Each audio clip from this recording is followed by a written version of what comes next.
Hello everyone, and welcome back to the show. Last time I talked about Jeskola Buzz, and particularly working with and recording audio clips inside of Jeskola Buzz.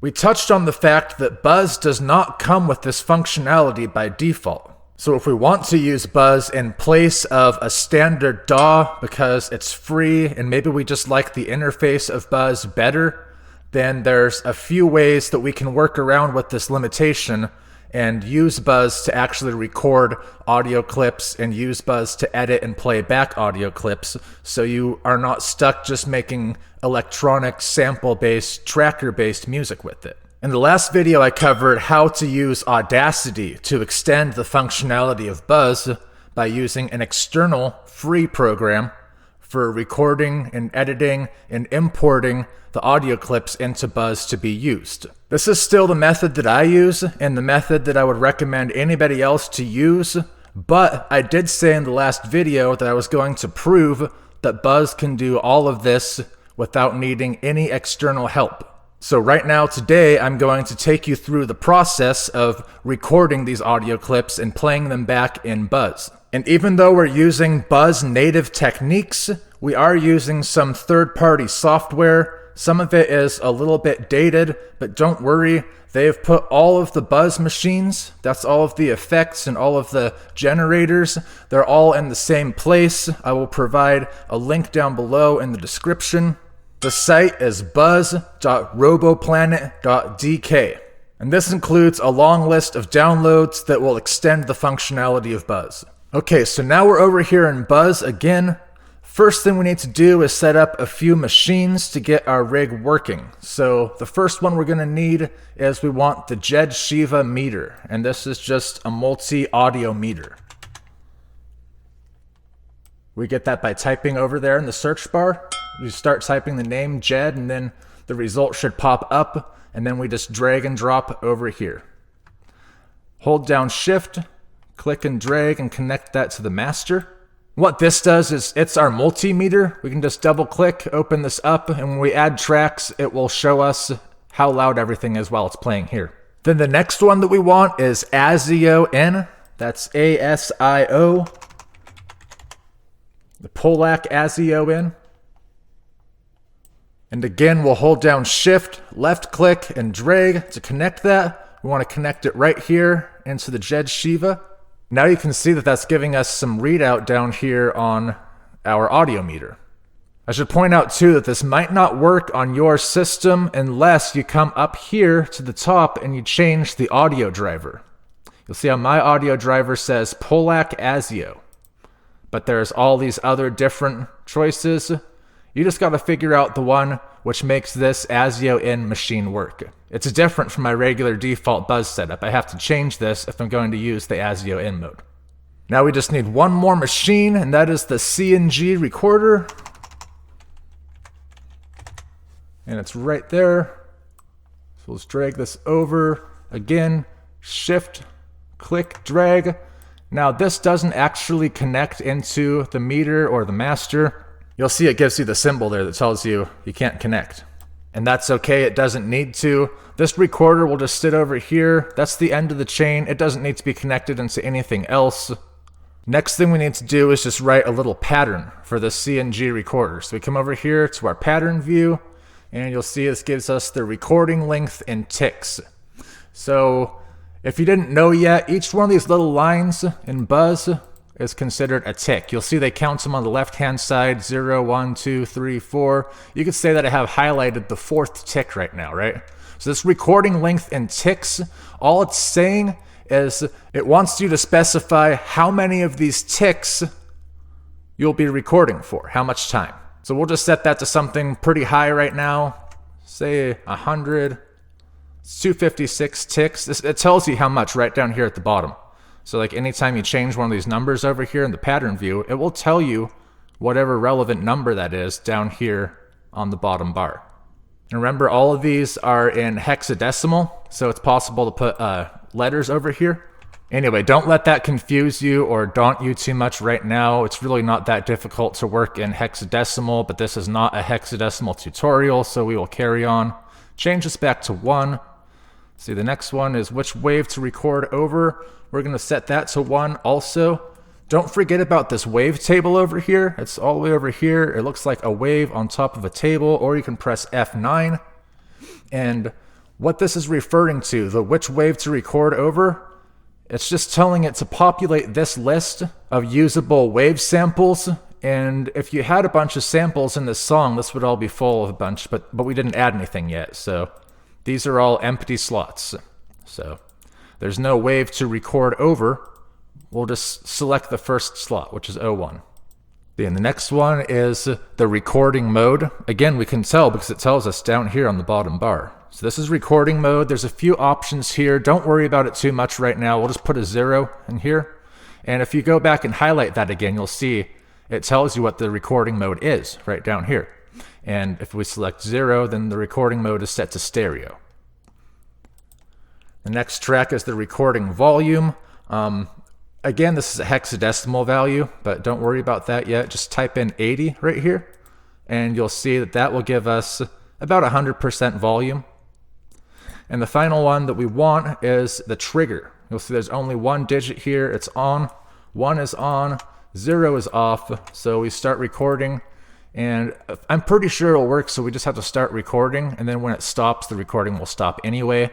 I don't think we have to set our own stop recording point unless we want it to work out that way, unless we need that for a specific purpose inside of our recording session. And now this should do the trick. We should be set up to record just how it is. Okay, so now we're over here in the sequence view. What we need to do next is we need to add a track for that CnG recorder machine.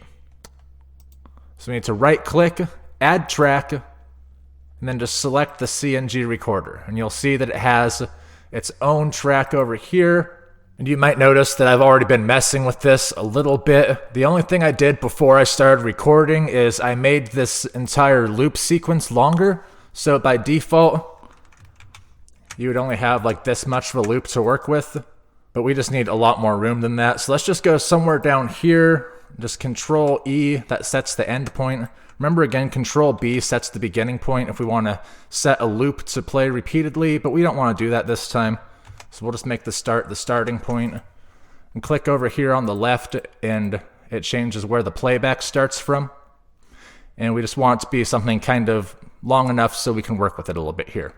We want to go a few spaces down the sequence here so the recording doesn't start immediately after we hit the play button. We want just a little bit of time to get ready, and that's the only reason that I'm not starting it right here at the start. So all we have to do is just hit the 0 key. And why is 0? Because over here it shows us all of the patterns we have written for the machine that's on this track. Right now we only have one. The pattern's called 0, 0. It tells us to push the 0 key in order to place that into the sequence. So that's why 0. You can push the period key to get rid of it, and then the 0 to add it back in. So I will just grab my guitar really quick, and then we'll see if we can do a recording. We don't have to push the record button. We can just hit the play button. As long as the sequence plays and it picks up on that trigger, then it will initiate the recording. This recording button over here, it means something different, and we'll get back to that at a different time. Okay, anyway, push play, get ready.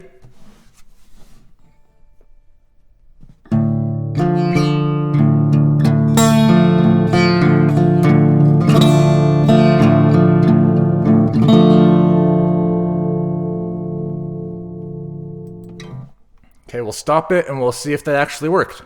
So now let's just jump over here to the wave table. Again, it's over here. It's the one that looks like a wave on top of a table. And up here in the number 1 spot, we now have untitled stereo. So that's the sample that we just recorded.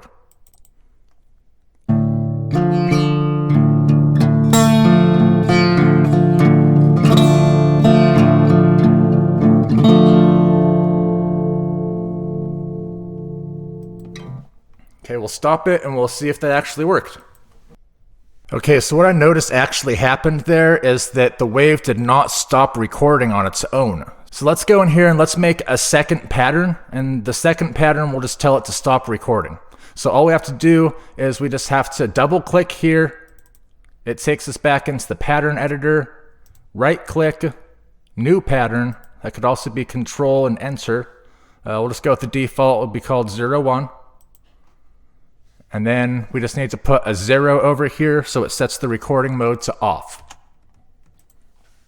And then we'll just type our number 1 right here, and it will add in the trigger off event. So now when we record this time, it should just give us a range from here to there, and it should just stop.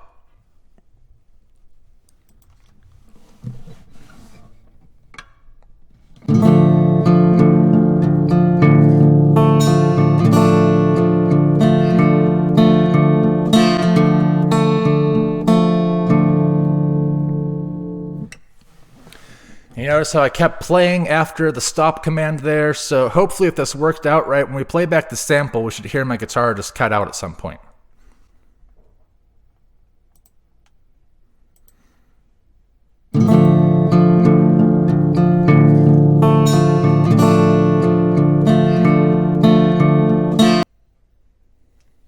Okay, so it appears that did what it should have done.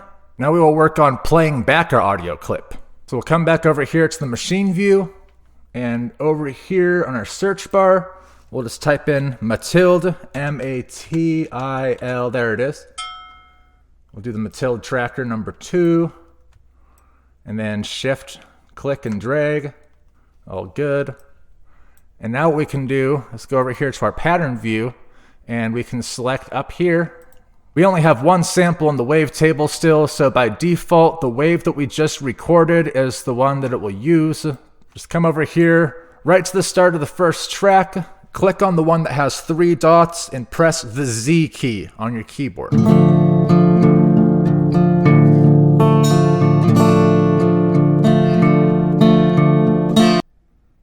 And there you go. The reason why you push the Z key on the keyboard and not some other key like that is because over here in this pattern view, Buzz kind of treats it like your computer keyboard is also a musical keyboard, so certain notes on the keyboard correspond to certain piano keys. Do some more information on this at some point. The only thing that's important for you to know right now is you're telling it to trigger the sample at middle C, at C in the octave of 4, and that would be the default pitch. So if you were going to use a higher note here, it would play the sample back at a higher pitch and faster, and the same idea with a lower number.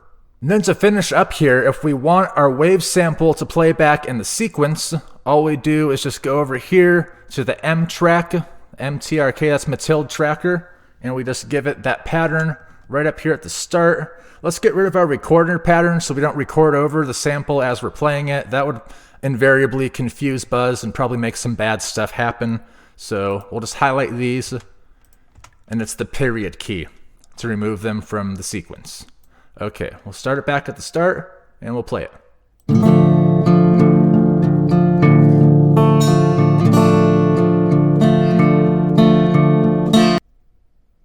So I was going to touch on how we edit an audio clip inside of Buzz without using an external editor, but I've kind of ran into some technical difficulties on the way, and it would just make the tutorial a lot longer from here out if I actually covered how to use this internal audio editor inside of Buzz.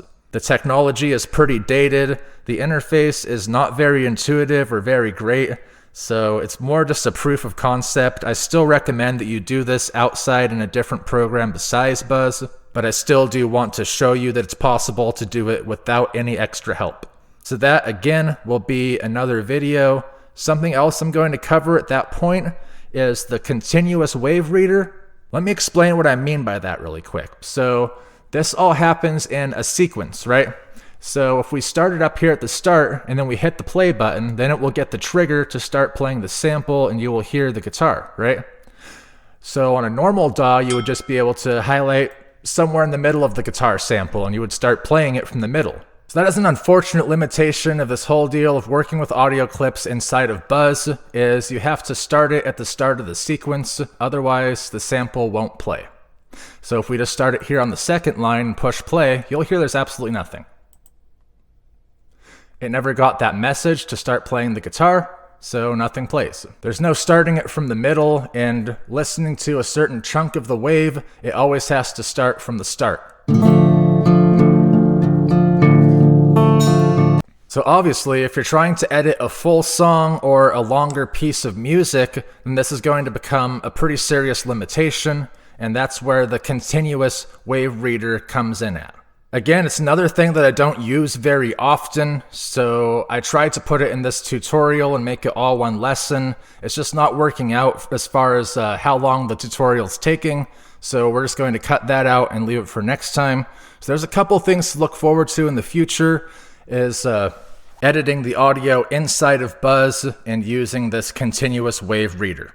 Anyway, that concludes today's lesson. Now you see that it is very much so possible to record and play back audio inside of Buzz just like you can in any other DAW. Do yourself a favor and please use an external free program to help you do this, because it's really the most impractical way that you could possibly go about it. This video was mostly a proof of concept, and I hope that you found this educational, and I hope you found this video useful.